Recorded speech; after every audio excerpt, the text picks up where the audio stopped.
దేవునికి స్తోత్రము కలుగునుగాక. ఆమేన్. ఈ ఉదయకాల శుభములు మీకు తెలియజేయుచున్నది రెవరెండ్ కె శ్యాంబాబు. ఈ దినము కొరకు దేవుని వాక్యము. నీకు వెలుగు వచ్చి ఉన్నది, లెమ్ము, తేజరిల్లుము, యెహోవా మహిమ నీ మీద ఉదయించెను. యెషయా గ్రంథము 60వ అధ్యాయము 1వ వచనం. ప్రభునందు ప్రియులారా, నిరాశ నిస్పృహలతో నిండిన బ్రతుకులను ఉజ్జీవింపచేయు వాక్యము, వాగ్దానమిది. చెరపట్టబడిన యోధా ఇశ్రాయేలు ప్రజలు చాలా కాలం తరువాత బబులోను దేశము నుండి విమోచింపబడ్డారు. అయితే గత కాలములో ఉన్న ఉజ్జీవము, ఉత్తేజము వారిలో లేదు. భక్తిహీనత, నిరుత్సాహము, నిస్సత్తువతో వారున్నారు. అయితే దేవుడు తన ప్రజలను తిరిగి బలపరచాలని, వారు దేవుని యొక్క అడుగుజాడలలో నడవాలని ఆయన ఉద్దేశించుచున్నాడు. కాబట్టి చెరపట్టబడుటకు తాము దేవునికి వ్యతిరేకంగా చేసిన పాపమే కారణమని వారు గుర్తించి, వారు అపరాధ భావముతో విసిగి వేసారుతున్న పరిస్థితులలో దేవుడు వారిని ధైర్యపరిచి, ఓదార్చి ఆదరణ కలిగిస్తున్నాడు.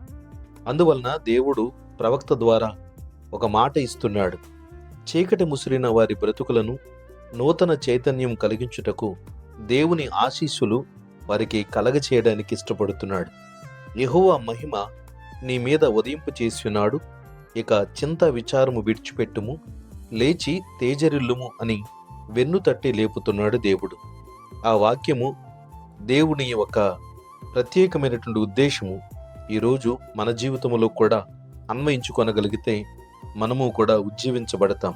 ప్రియ సోదరి, సోదరుడా, నేడు ఇదే పరిస్థితుల్లో ఉన్న నిన్ను కూడా దేవుడు గణపర్చి దీవించాలని తన యొక్క దయను ప్రసాదిస్తున్నాడు.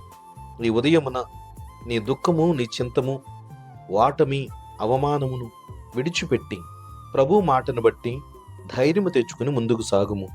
దేవుడు నీకు తోడై ఉంటాడు. దైవాశీస్సులు కలుగునుగాక. ఆమేన్. ప్రార్థన.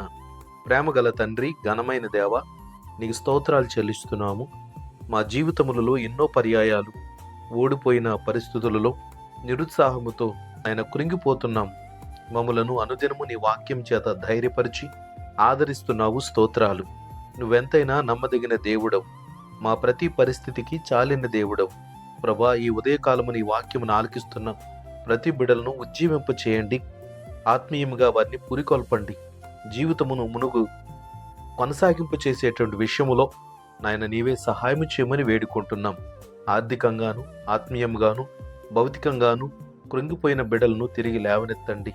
శరీరపరమైన రుగ్మతల నుంచి స్వస్థతనిచ్చి ఆదరించండి. ప్రభువా, నీవు నీ సన్నిధానము నుంచి నీ ముఖ ప్రకాశము ప్రతి వారిపై ప్రకాశింప చేయమని వేడుకుంటున్నాం. నేటి కార్యక్రమంలో పాల్గొంటున్న ప్రతి బిడలకు విజయమును, క్షేమమును, ఆశీర్వాదమును దయచేయమని వేడుకుంటున్నాం. ప్రభువా, ఈ వాక్యం ఆలకిస్తున్న ప్రతి వారికిని, ఈ పరిచర్లో పాల్గొంటున్న ప్రతి వ్యక్తికిని నీ కృపా బాహుళ్యము మరి అత్యధికంగా దయచేయమని యేసుక్రీస్తు నామమున ప్రార్థన చేయుచున్నాము తండ్రి. ఆమేన్. తండ్రి, కుమారుడు, పరిశుద్ధాత్మయను త్రియేక దేవుని దీవెన ఇప్పుడు ఎల్లప్పుడు మీకు తోడైండునుగాక. ఆమేన్.